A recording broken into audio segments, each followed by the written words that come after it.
Halo para pemirsa, selamat datang dalam fakta penindasan kejam PKT terhadap umat Kristen. Aku Tan Chun. PKT, sebuah partai Marxis ateis, telah berkuasa selama lebih dari 70 tahun. Selama masa ini, setiap pemimpin partai menganiaya keyakinan beragama tanpa henti. Ideologi ini selalu sangat konsisten.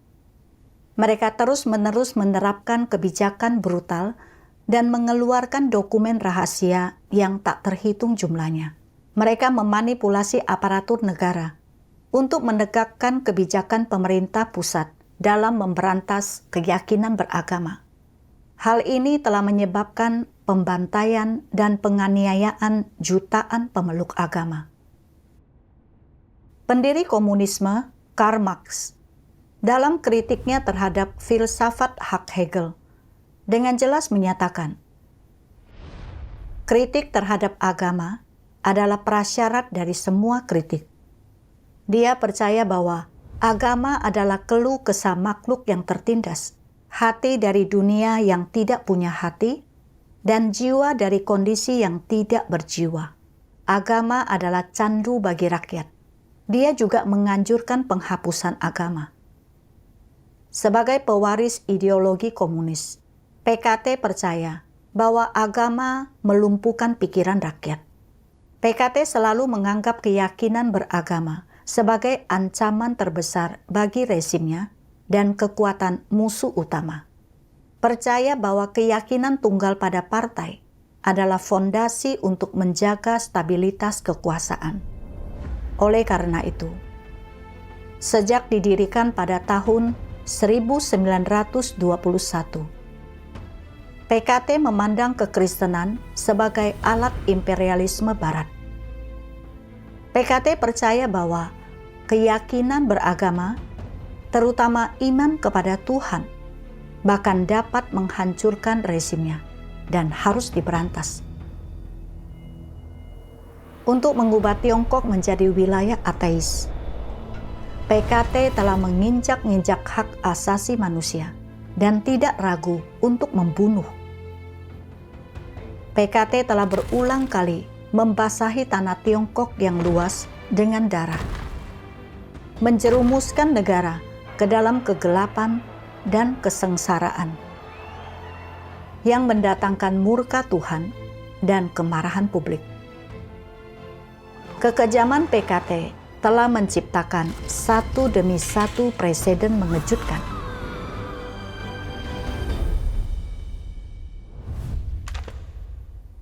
Satu, era Mao Zedong meluncurkan gerakan patriotik 3 pendirian dan membasmi semua kelompok agama.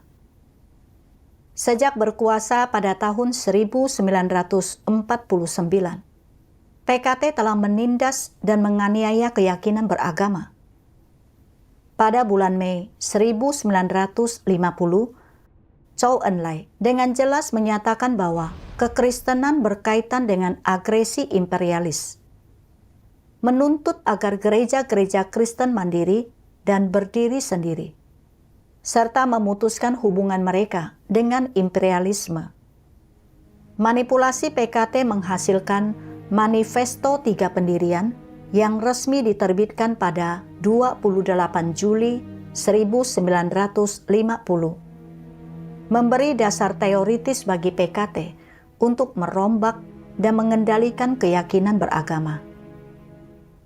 Secara nasional diluncurkan Gerakan Patriotik 3 Pendirian. Pada bulan Oktober di tahun yang sama, Mao Zedong mengeluarkan petunjuk tentang penindasan kegiatan kontra-revolusioner. Selanjutnya, PKT melabeli semua yang tidak mau tunduk pada aturannya sebagai kontra-revolusioner.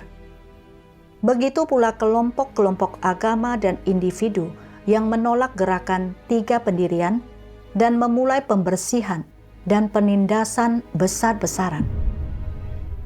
Mulai tahun 1954, PKT mendirikan Komite Gerakan Patriotik 3 Pendirian di seluruh negeri.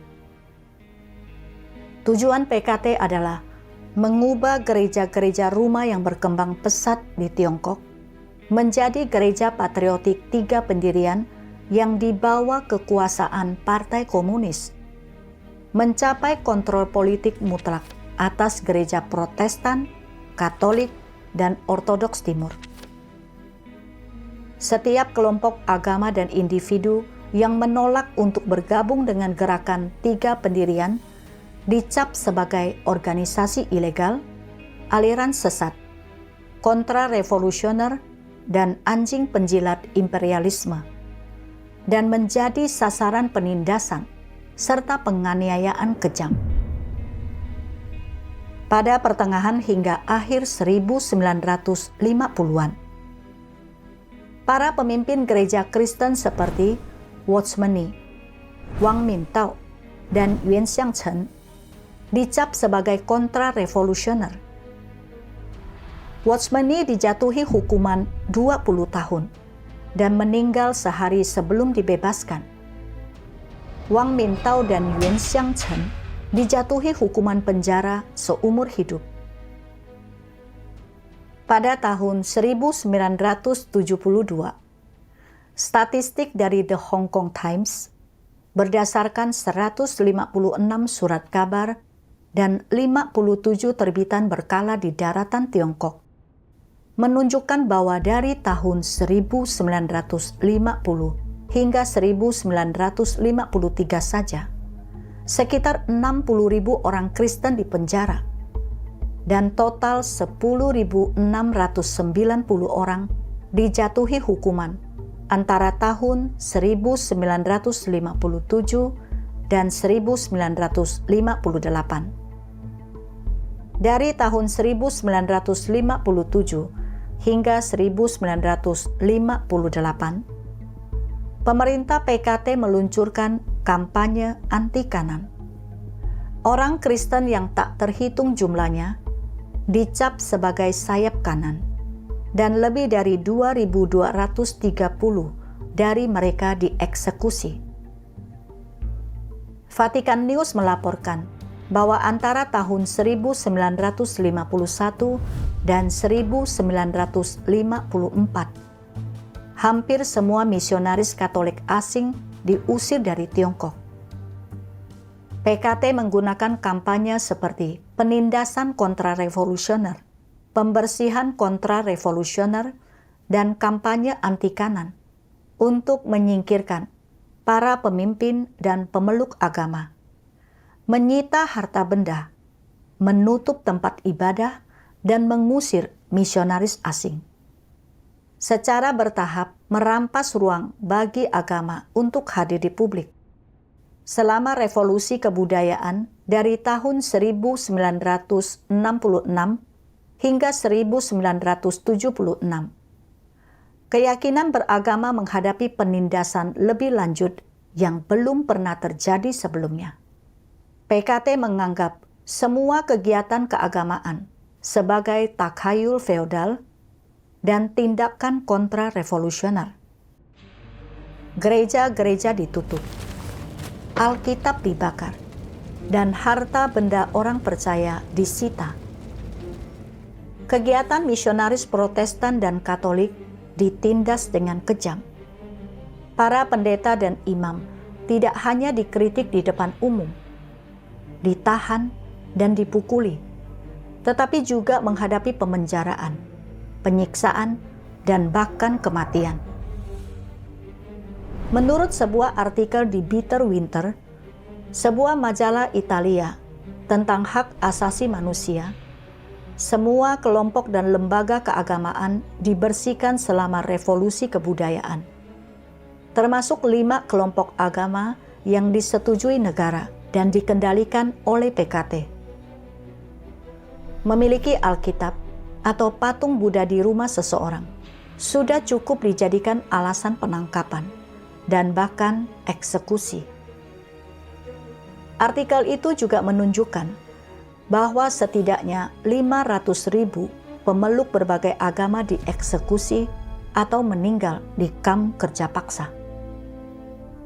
Menurut perkiraan sebuah organisasi misionaris penginjilan Jerman, sekitar 34.000 orang Kristen dibunuh di Tiongkok selama revolusi kebudayaan. 2. Era Deng Xiaoping, reformasi dan keterbukaan yang dibarengi dengan penganiayaan agama. Setelah Deng Xiaoping berkuasa pada tahun 1978, PKT harus mengubah sikapnya terhadap agama untuk memajukan kebijakan reformasi dan keterbukaan, serta menarik investasi asing. Ini adalah langkah untuk menyembunyikan penganiayaan agamanya dan menipu dunia. Pada tahun 1982, untuk pertama kalinya, PKT mengusulkan agar kebebasan beragama dilindungi di konstitusi. Langkah ini seolah-olah menunjukkan pelonggaran aturan soal agama. Tetapi sebenarnya, penindasan PKT tidak meredah. Secara diam-diam, PKT terus mengontrol semua organisasi keagamaan dengan ketat. Kelompok-kelompok agama, selain organisasi yang diakui dan dikendalikan negara, seperti Gereja Tiga Pendirian, Perhimpunan Patriotik Katolik, dan Asosiasi Buddha Tiongkok, terus menghadapi penindasan yang kejam. Pada tahun 1983, selama pemerintahan Deng Xiaoping, PKT melancarkan kampanye pukul keras secara besar-besaran di seluruh Tiongkok. Selain menindak keras berbagai tindak kriminal, penindasan terhadap kelompok-kelompok agama ilegal atau reaksioner juga makin intensif, seperti Souders. PKT menutup gereja-gereja rumah dengan dalih mengganggu ketertiban sosial, serta menangkap dan memenjarakan para pemimpin dan para pekerja mereka. Pada tahun 1980-an, PKT juga melancarkan kampanye untuk membersihkan dan menertibkan situs-situs keagamaan. Agama-agama seperti Kristen, Katolik, dan Buddha menjadi sasaran tindakan keras. Di Provinsi Henan saja, para pemimpin gereja dan umat dari Souders ditangkap di berbagai tempat seperti Anyang dan Pingtingsan, dan beberapa bahkan meninggal akibat penganiayaan ini. Menurut laporan dari organisasi Human Rights Watch yang berbasis di Amerika Serikat, antara tahun 1983 dan 1984, para pemimpin dari lebih dari 20 gereja Souders di Kabupaten Lushan, Henan ditahan, dikritik di depan umum, diarak, dan dijatuhi hukuman 15 hingga 16 tahun. Para pemimpin dari gereja-gereja lain, termasuk di Kabupaten Baofeng dan Ye, menerima hukuman 8 hingga 15 tahun. Selama kampanye pukul keras ini, banyak pemimpin agama dan pekerja di penjara yang melumpuhkan pekerjaan gereja dan memberikan pukulan berat lainnya bagi gereja-gereja rumah. Pada awal 1990-an, gerakan gereja rumah diam-diam hidup kembali di seluruh Tiongkok. Gereja-gereja rumah di provinsi-provinsi seperti Henan, Anhui, Shandong, dan Zhejiang kemudian berkembang dan meluas dengan cepat, menarik lebih banyak orang percaya daripada gereja tiga pendirian. Pada tahun 1991, kemunculan sebuah kelompok Kristen baru, Gereja Tuhan Yang Maha Kuasa, membawa kebangunan rohani yang belum pernah terjadi sebelumnya, dan dinamika baru dari pekerjaan Roh Kudus ke gereja-gereja rumah. Pada tahun-tahun berikutnya, Gereja Tuhan Yang Maha Kuasa berkembang pesat dengan jumlah anggota yang melonjak. Hal ini menimbulkan sensasi di dunia keagamaan dan memicu kepanikan di dalam PKT, yang kemudian memprioritaskan penindasan terhadap Gereja Tuhan Yang Maha Kuasa. Gereja Tuhan Yang Maha Kuasa menghadapi penindasan yang sangat kejam dan brutal, bahkan jika dibandingkan dengan gereja-gereja rumah lainnya. Pihak berwenang mengeluarkan poster buronan dan hadiah besar untuk pemimpin administratif tertinggi gereja. Banyak pemimpin gereja dan orang Kristen ditahan dan dipenjara secara ilegal. Beberapa diarak di depan umum, yang lain dikenai denda berat, dan yang lainnya lagi mengalami penyiksaan brutal dan bahkan dikirim menjalani pendidikan ulang dengan menjadi buruh. 3. Era Jiang Zemin. Penerbitan dokumen nomor 50, pendirian kantor 610, dan penerapan proyek 807. Pada tahun 1995, di bawah Jiang Zemin, PKT mengeluarkan dokumen nomor 50. Dokumen ini menetapkan kelompok-kelompok agama yang menolak bergabung dengan gereja tiga pendirian seperti Souters, Tuhan yang Nyata, Gereja Semua Jangkauan, Raja yang Diurapi, dan Mentuhui sebagai aliran sesat. Selanjutnya, kelompok-kelompok agama ini menghadapi penindasan yang lebih brutal. Di seluruh negeri, tempat-tempat pertemuan digeledah, disegel, dan ditutup, dan banyak umat beragama ditangkap. Gereja Tuhan Yang Maha Kuasa pun tidak terkecuali. Di banyak tempat-tempat pertemuannya digeledah dan disegel, dan banyak pengawas serta orang Kristen dari gereja ditangkap. Beberapa diarak di depan umum, sementara yang lain mengalami penyiksaan brutal dan siksaan mental. Banyak pemimpin gereja dijatuhi hukuman penjara yang lama. Bahkan setelah dibebaskan, mereka tetap berada di bawah pengawasan ketat PKT tanpa kebebasan pribadi. Setelah Jiang Zemin berkuasa, penindasan dan penganiayaan PKT menjadi makin kejam. Pada tahun 1999, Jiang Zemin mendirikan kantor 610 yang meniru Garda Timur yang terkenal karena kekejamannya di masa dinasti Ming. Kantor ini memanipulasi Kementerian Keamanan Publik dan Negara, menggunakan pengawasan telepon, email, dan internet, serta investigasi terselubung terhadap kelompok-kelompok agama dan keyakinan yang ditetapkan sebagai target prioritas, dan melakukan pemantauan tanpa henti untuk memusnahkan mereka sepenuhnya. Wakil Presiden Hu Jintao kemudian mengeluarkan arahan untuk melarang Gereja Tuhan Yang Maha Kuasa. Menteri Keamanan Publik Jia Chunwang segera melaksanakannya, menekankan bahwa untuk Gereja Tuhan Yang Maha Kuasa, mereka harus lebih banyak bertindak, sedikit bicara, dan menghancurkannya secara diam-diam.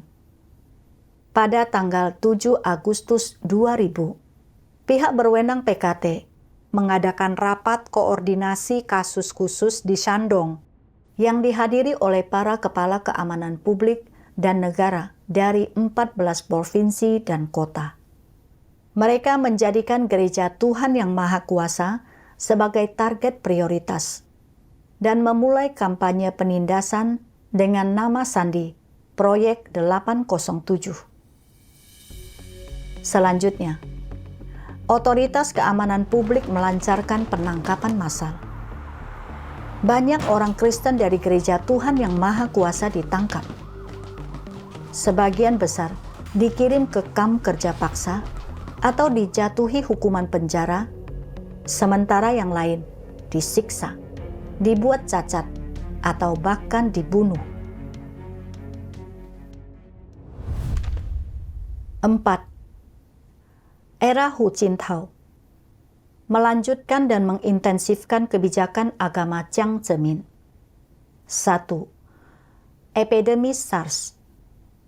Penganiayaan tanpa henti terhadap keyakinan beragama terus berlanjut.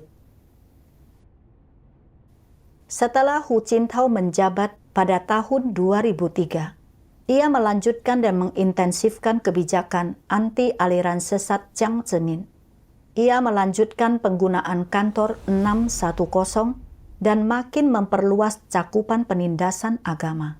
Ia juga menerapkan kebijakan PKT tentang keyakinan beragama. Ia menolak untuk melonggarkan kontrol terhadap agama, melanjutkan penganiayaan tanpa henti dari PKT. Ia mengeluarkan dan menerapkan serangkaian arahan internal, sekali lagi menetapkan kelompok-kelompok seperti Gereja Tuhan Yang Maha Kuasa dan Souters sebagai target utama. Tahun itu, saat SARS melanda negeri, seluruh bangsa berada dalam keadaan panik. Orang-orang menderita akibat epidemi tanpa menerima bantuan apapun, menghadapi ancaman karantina atau bahkan kematian. Meskipun begitu, PKT melanjutkan penganiayaannya terhadap gereja-gereja Kristen. PKT mengorganisir keamanan publik, staf komunitas, dan kader desa untuk melakukan penyelidikan dari rumah ke rumah dan mencatat informasi. Ini dalih untuk mengumpulkan informasi dan melacak lokasi pertemuan serta pesertanya. Mereka menempatkan umat beragama yang memiliki catatan polisi di bawah pengawasan ketat, siap untuk ditangkap. Ini menyingkapkan natur jahat dan kebiadaban PKT. 2. Penerapan peraturan tentang urusan agama dan rekayasa tuduhan baru ekstremisme agama dan mengganggu ketertiban umum. Pada tahun 2005, dengan dalih melindungi kebebasan keyakinan beragama dan kemerdekaan serta pengelolaan mandiri untuk semua agama, PKT merumuskan dan menerapkan peraturan tentang urusan agama. Secara alami, ini memperluas jangkauan ke dalam urusan internal kelompok-kelompok agama. Segala sesuatu, mulai dari pendaftaran personel dan pertemuan, hingga harta benda serta persembahan, menjadi sasaran pengawasan PKT. Dengan kedok legalitas, metode PKT dalam membatasi dan melarang agama menjadi makin menyesatkan dan terselubung. Dengan peraturan ini, lingkup penganiayaan PKT makin meluas. Menurut dokumen Dewan Hak Asasi Manusia PBB ke-13, peraturan tentang urusan agama berupaya mengontrol perkembangan kelompok-kelompok agama dan ruang lingkup kegiatan mereka. Peraturan tersebut juga menggolongkan kegiatan keagamaan ke dalam kegiatan normal dan yang dianggap ekstremisme agama, serta mengganggu ketertiban umum, yang memungkinkan pejabat setempat untuk menahan dan menangkap orang percaya sesuka hati mereka.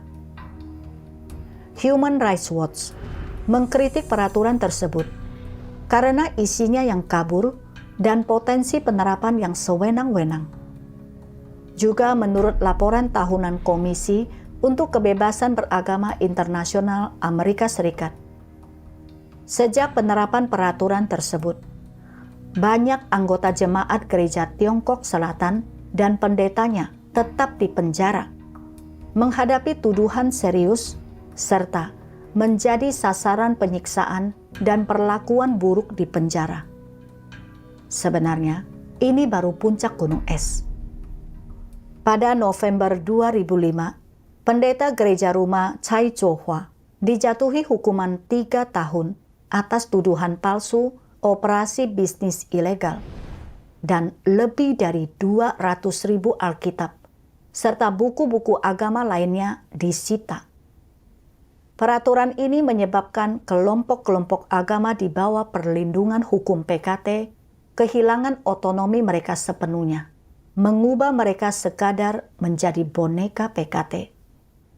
Kelompok-kelompok agama tanpa perlindungan hukum ini dicap dengan tuduhan baru, ekstremisme agama, dan mengganggu ketertiban umum, yang memberikan dasar hukum bagi penangkapan dan penyitaan sewenang-wenang oleh PKT. 3. Proyek Tameng Emas. Kelompok keagamaan dan pembangkang menghadapi musibah yang belum pernah terjadi. Ketika internet masih baru dan belum tersebar luas, PKT mulai menggunakan TI untuk membangun sistem informasi keamanan publik berskala nasional.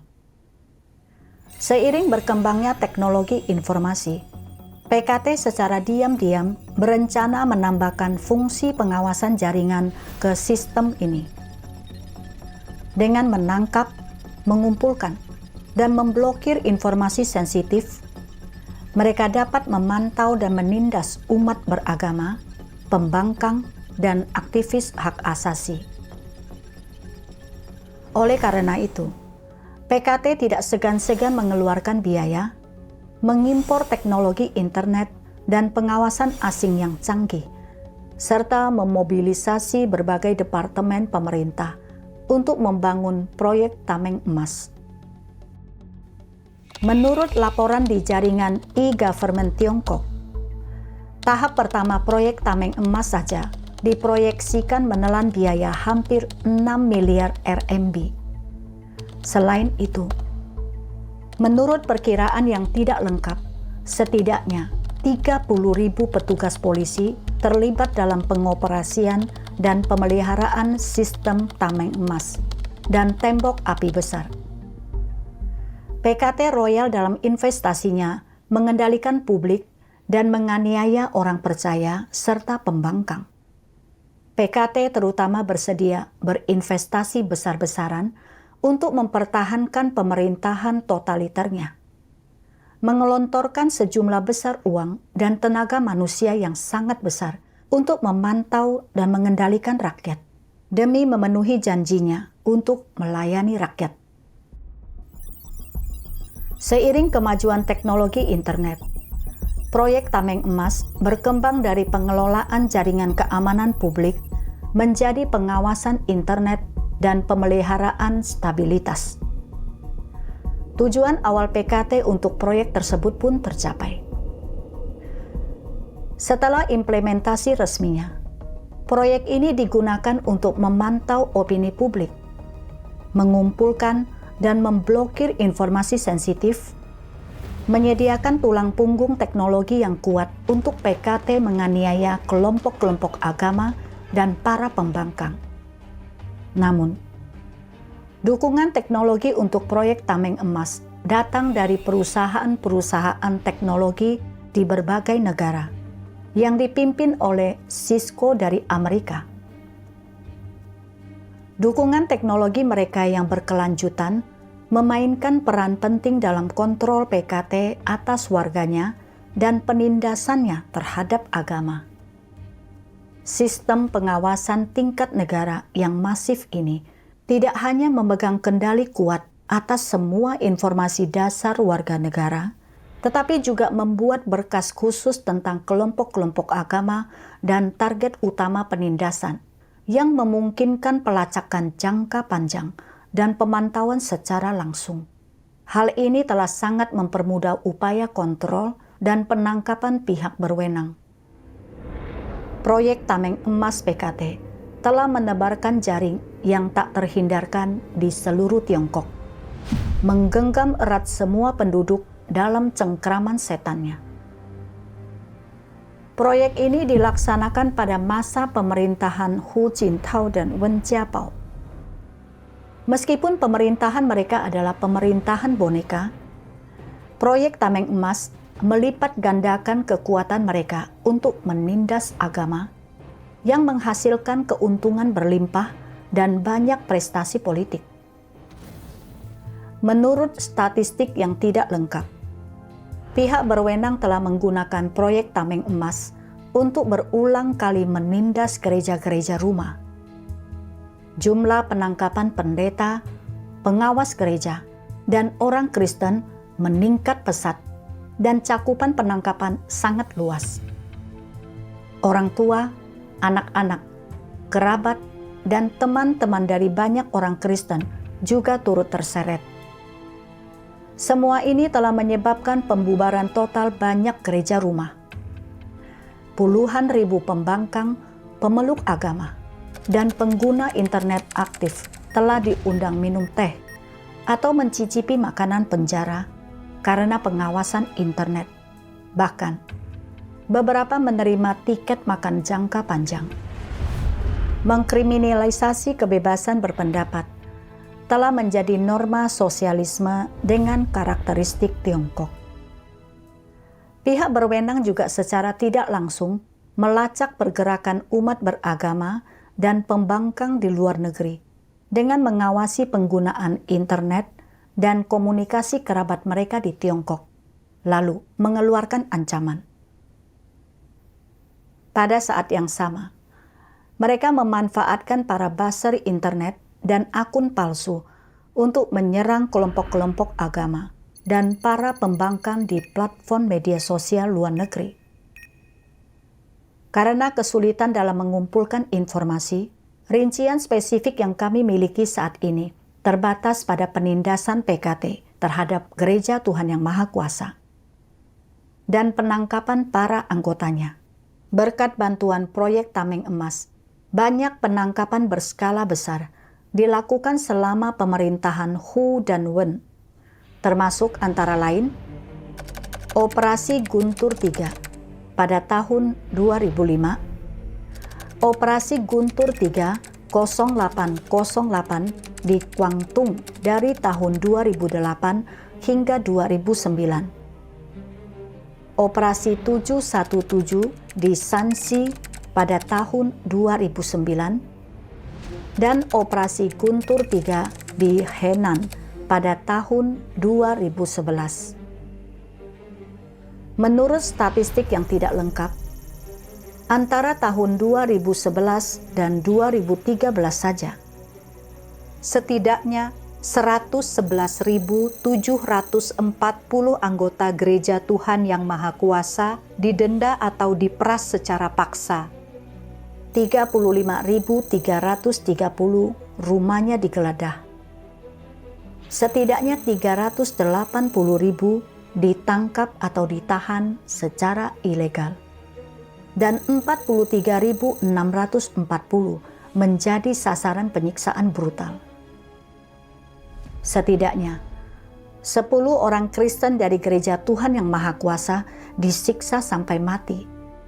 Tetapi di depan umum, para pejabat mengklaim orang-orang ini meninggal karena penyakit jantung, bunuh diri, kanker, atau skizofrenia. Proyek Tameng Emas telah berhasil diubah oleh PKT menjadi senjata mematikan untuk menganiaya agama dan menindas para pembangkang. Proyek ini menopang pemerintahan totaliter PKT dan telah menjadi urat nadi kehidupan bagi kediktatorannya.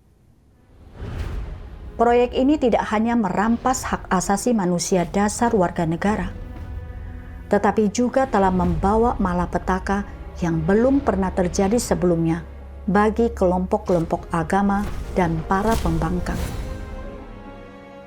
Situasi tragis yang dihadapi oleh semua warga negara Tiongkok dan umat beragama, sebagian besar disebabkan oleh perusahaan-perusahaan yang memberikan dukungan teknologi untuk proyek tersebut. Harus kami katakan bahwa proyek Tameng Emas yang diciptakan sendiri oleh PKT telah menjadi noda memalukan dalam sejarah perkembangan teknologi dan menandai kemunduran dalam sejarah peradaban manusia. Proyek ini akan membawa bencana bagi orang-orang di seluruh dunia. Pada era Deng Xiaoping, prinsip PKT adalah stabilitas mengalahkan segalanya. Oleh karena itu, dalam keseluruhan pekerjaan nasional PKT, menjaga stabilitas selalu menjadi prioritas utama bagi Komisi Urusan Politik dan Hukum, serta sistem keamanan publiknya. Data publik menunjukkan bahwa pada tahun 2011, pengeluaran Tiongkok untuk pemeliharaan stabilitas telah melampaui anggaran militernya. Dana yang diinvestasikan PKT dalam kontrol internal, termasuk kontrol urusan agama, jauh melebihi pengeluarannya untuk keamanan nasional, kesejahteraan, dan layanan publik. Karena urusan agama memiliki kepentingan khusus dalam tata kelola sosial, PKT memandangnya sebagai komponen penting dari pemerintahannya. Untuk tujuan ini, PKT telah menjadikan kontrol, penindasan, dan pelarangan agama sebagai bagian sentral dari pekerjaannya untuk menjaga stabilitas dan memerintah negara. 5. Era Xi Jinping. Mimpi Tiongkok Xi Jinping. Pada tahun 2012, saat slogan aspirasi rakyat untuk kehidupan yang lebih baik adalah tujuan perjuangan kita dideklarasikan, Xi Jinping naik ke tampuk kekuasaan. Xi Jinping yang memendam mimpi Tiongkoknya, pertama-tama menghidupkan kembali dan meningkatkan kebijakan kontrol era Mao, seperti pengalaman Feng Xiao dan hukuman kolektif. Ia mengadopsi kebijakan-kebijakan ini sebagai ideologi penuntunnya untuk mengendalikan dan mereformasi kelompok-kelompok agama dan para pembangkang. 1. Menghidupkan kembali dan meningkatkan pengalaman Feng Xiao era Mao dan kebijakan hukuman kolektif. Inti dari pengalaman Feng Xiao adalah menggerakkan orang untuk saling bermusuhan, membuat mereka saling mengawasi dan melaporkan satu sama lain, serta menggunakan massa untuk mencapai kontrol sosial yang lebih dalam. Untuk menerapkan pengalaman Feng Xiao, pemerintah daerah di seluruh Tiongkok mengeluarkan pemberitahuan publik yang menawarkan hadiah bagi para informan. Dengan dalih kampanye anti aliran sesat, mereka mendorong publik untuk saling melaporkan, terutama menargetkan orang-orang Kristen yang percaya pada Tuhan yang Maha Kuasa untuk diawasi secara ketat. Hadiah berkisar antara 200 hingga 10.000 RMB diberikan untuk laporan yang valid, dengan hadiah yang lebih besar lagi untuk pemberian petunjuk yang signifikan. Anggota partai yang mengetahui individu semacam itu, tetapi gagal melaporkannya, akan menghadapi masa pengawasan dalam partai, penurunan pangkat, atau skorsing. Warga biasa yang gagal melaporkan orang yang mereka kenal sebagai orang percaya pada Tuhan yang Maha Kuasa, atau yang menyediakan tempat untuk kegiatan atau memperkenalkan orang lain untuk bergabung, akan menghadapi penahanan atau hukuman pidana. Selain itu, PKT telah mengubah sistem tradisional Tiongkok, pertahanan gabungan 5 rumah tangga, menjadi sistem manajemen jaringan saat ini, yang diterapkan di daerah perkotaan maupun pedesaan. Setiap komunitas atau desa dibagi menjadi beberapa jaringan, dan penduduk di setiap jaringan dipantau oleh seorang administrator jaringan.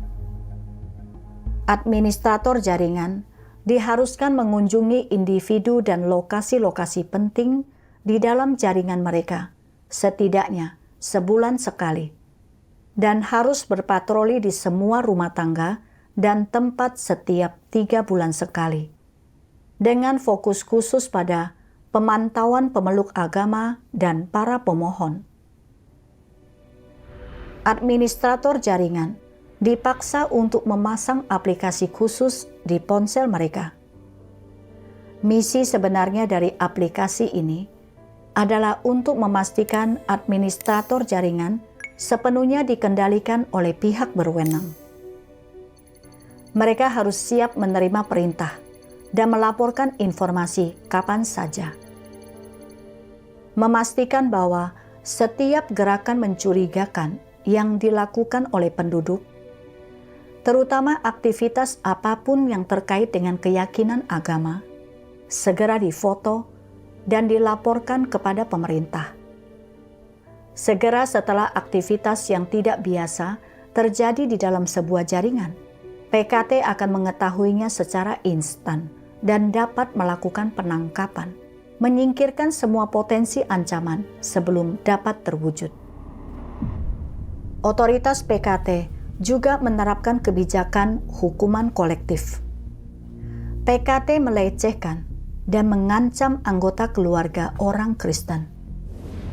Di sekolah dasar, mereka bahkan menggunakan kuesioner untuk menyelidiki apakah keluarga siswa memiliki keyakinan agama. Misalnya, siswa ditanya, "Dari mana manusia berasal?" Berdasarkan jawaban mereka, apakah manusia berevolusi dari kera atau manusia diciptakan oleh Tuhan? Pihak berwenang menentukan apakah ada seseorang dalam keluarga siswa yang percaya kepada Tuhan. Begitu ditemukan bahwa seseorang di rumah siswa adalah orang percaya, polisi PKT akan segera menyelidiki dan memantau mereka, dan dalam beberapa kasus bahkan ditangkap langsung di rumah mereka. Di sekolah-sekolah, diskriminasi terhadap anak-anak orang Kristen tersebar luas. Begitu pihak sekolah mengetahui bahwa orang tua siswa percaya pada Tuhan yang Maha Kuasa, siswa tersebut diinterogasi dan ditekan untuk membuat orang tua mereka meninggalkan iman mereka. Pihak berwenang juga menetapkan bahwa orang Kristen, anggota keluarga mereka, dan 3 generasi keturunan mereka tidak dapat mengikuti ujian masuk universitas, bergabung di militer, atau melamar pekerjaan sebagai pegawai negeri. Sebuah kebijakan yang sebanding dengan praktik Tiongkok kuno, pemusnahan 9 cabang keluarga. 2. Merekayasa kasus Chow Yun untuk memanipulasi opini publik dan menciptakan musuh publik. PKT menggunakan semua sektor masyarakat untuk memantau orang Kristen dan para pembangkang, menciptakan lingkungan bertekanan tinggi yang penuh ketakutan dan kecurigaan. Tiongkok telah menjadi neraka di dunia.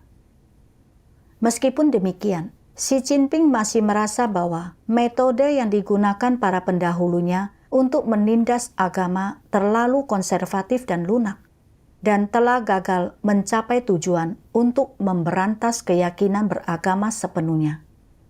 Oleh karena itu, setelah berkuasa, Xi Jinping memutuskan untuk meninggalkan pendekatan lembut yang telah lama dianut PKT terhadap agama, bertekad untuk memukulnya dengan tangan besi. Pada 28 Mei 2014, PKT merencanakan dan merekayasa kasus Zhao Yuan di Shandong.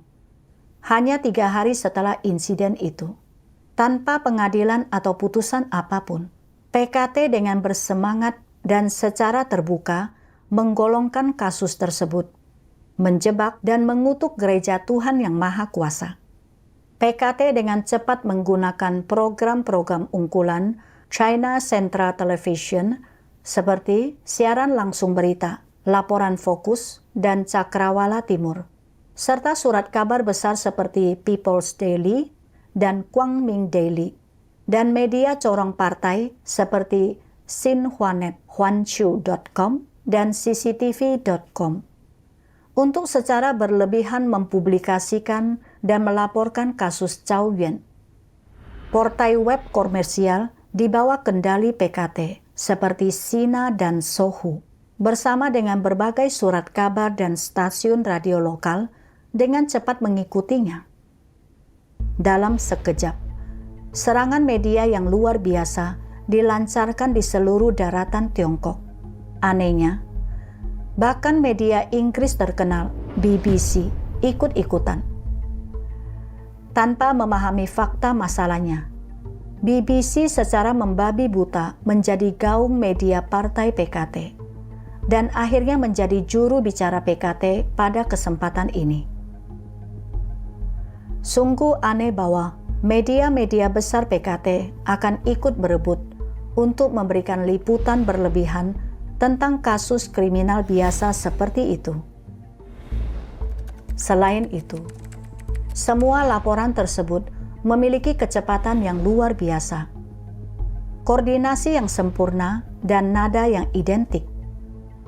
Bahkan, sudut pandang media dan kesimpulan yang ditarik pun sangat konsisten. Mereka yang akrab dengan kebijakan PKT, serta metode dan rutinitasnya yang biasa, sudah bisa mencium bau darah dalam liputan ini. Kutuk dulu, lalu fitnah. Bangun momentum dulu, lalu tindas.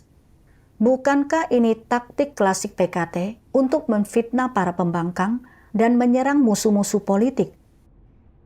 Apakah PKT akan melancarkan revolusi kebudayaan lagi? Siapa yang akan menjadi sasaran kritik publik kali ini? Atau, apakah PKT akan melancarkan kampanye lain? Siapa yang akan menjadi sasaran kecaman ini? Para lansia yang telah melalui kampanye yang tak terhitung jumlahnya di bawah pemerintahan PKT, tahu setelah menonton liputan ini bahwa Gereja Tuhan Yang Maha Kuasa akan mendapat masalah. Seperti kata pepatah, usia membawa kebijaksanaan, dan memang mereka benar. Dalam waktu sebulan setelah laporan-laporan itu, seiring dengan meningkatnya opini publik, seluruh masyarakat berbalik melawan Gereja Tuhan Yang Maha Kuasa, menempatkannya sebagai sasaran empuk kecaman publik. Sebuah kampanye kritik nasional yang menargetkan Gereja Tuhan Yang Maha Kuasa sedang berlangsung.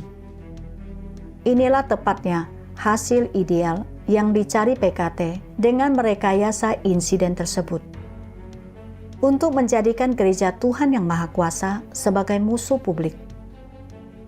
Wajar jika PKT kemudian melancarkan babak baru penindasan dan penganiayaan terhadap Gereja Tuhan Yang Maha Kuasa. Setelah kasus Chow Yun, PKT sekali lagi menetapkan gereja-gereja rumah seperti Gereja Tuhan Yang Maha Kuasa dan Souters sebagai aliran sesat, memandang mereka sebagai duri dalam daging. PKT bersumpah untuk memperoleh kemenangan baru dalam kampanyenya menindas dan menganiaya agama, untuk sepenuhnya melarang semua kepercayaan agama, mengubah Tiongkok menjadi wilayah ateis, sepenuhnya mewujudkan mimpi Tiongkoknya, dan memastikan kontrol abadi Partai Komunis atas rakyat Tiongkok. Dari 1 Juli hingga 1 Oktober 2014, PKT menggerakkan aparat keamanan publik, polisi bersenjata, dan pasukan militer untuk dengan cepat melancarkan pertempuran 100 hari nasional untuk menindas dan melarang Gereja Tuhan Yang Maha Kuasa. Menyatakan bahwa pasukan hanya akan mundur setelah pemusnahan selesai. PKT juga mengalokasikan 10 juta RMB untuk memberi penghargaan kepada para aktivis dalam operasi tersebut. Menurut statistik yang tidak lengkap, operasi ini memaksa setidaknya ratusan ribu orang Kristen dari Gereja Tuhan Yang Maha Kuasa melarikan diri dari rumah mereka atau menjadi pengungsi. Sejumlah besar orang Kristen hilang atau kehilangan kontak. Setidaknya 1.858 orang Kristen ditangkap, dengan ratusan dijatuhi hukuman penjara, dan setidaknya 6 orang Kristen dari gereja disiksa sampai mati. PKT sepenuhnya didasarkan pada Marxisme, dan inti dari Marxisme adalah kediktatoran proletariat dan perebutan kekuasaan dengan kekerasan. Ideologi penuntunnya adalah ateisme dan materialisme yang sepenuhnya menyangkal keberadaan Tuhan, memusuhi semua bentuk teisme, dan menganjurkan penghapusan semua agama. Sejak berdirinya RRT, PKT telah gencar mempromosikan pendidikan ateis dan secara brutal menindas serta melarang keyakinan beragama. Menggunakan ini sebagai salah satu cara utama untuk mempertahankan dan memperpanjang kekuasaannya. Sejak berkuasa, PKT secara konsisten menerapkan ideologi Marxis dan berpegang pada jalan Marxis, dipandu oleh ateisme Marxis. Penindasannya terhadap agama tidak pernah berhenti dan hanya makin menggila. Kehidupan orang Kristen yang tak terhitung jumlahnya telah dirusak dan diinjak-injak di bawah cengkraman setan PKT. Perintah PKT untuk menangkap orang Kristen seperti raungan buas setan. Deru sirene polisi seperti lolongan menyakitkan dari dunia orang mati, menjerumuskan orang ke dalam teror kematian yang tak berkesudahan. Sekian untuk program hari ini. Kebenaran tidak akan terkubur dan iman tidak akan dihancurkan. Lain kali, kita akan terus mengungkap sejarah kejahatan PKT dalam menganiaya orang Kristen dan menelusuri sejarah darah dan air mata orang Kristen yang telah menderita penganiayaan. Terima kasih telah menonton episode ini. Tetap saksikan Zaman Baru dan tetap saksikan fakta penindasan kejam PKT terhadap umat Kristen. Sampai jumpa lain waktu.